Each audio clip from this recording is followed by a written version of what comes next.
Today's episode, this is not Oklahoma City Police Department's first time. You don't suddenly start deleting forensic emails, sealing records, leaving critical statements out of police reports, and misleading jurors about DNA for the very first time on a high-profile case involving your own police officer. That's not how corruption works. That's not how patterns are formed. And that's not how misconduct evolves. What happened in Daniel Holtzclaw's case didn't come out of nowhere. You don't wake up one day and decide to hide emails from a forensic analyst. You don't secretly seal files or hold hearings without notifying the defense or allow misleading testimony in front of a jury.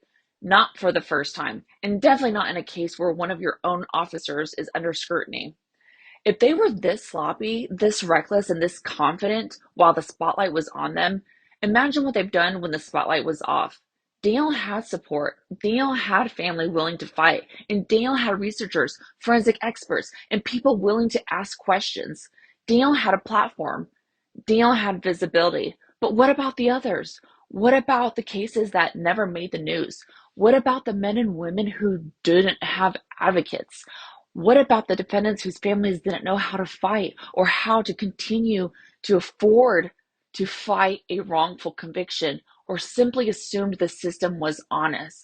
What about the ones whose families aren't even on social media and will never see content like this to know what's been happening at the Oklahoma City Police Department and its crime lab?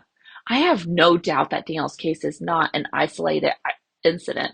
I have no doubt that this didn't start with Daniel. And I have no doubt that some of the people impacted by these same key players are sitting in prison right now, forgotten.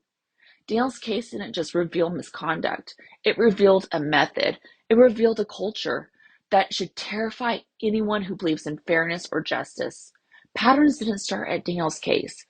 We saw some of the same patterns in Rayshawn Mullen's case 10 years prior, who was sentenced to over 1,000 years with the same playbook.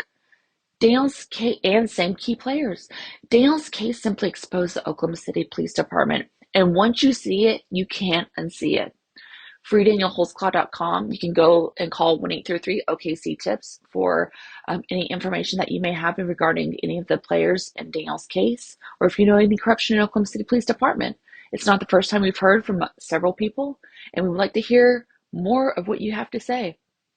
Thank you all for your time, and please continue sharing this video because it takes a village to overturn a wrongful conviction. Thank you all. Have a good day. Bye-bye.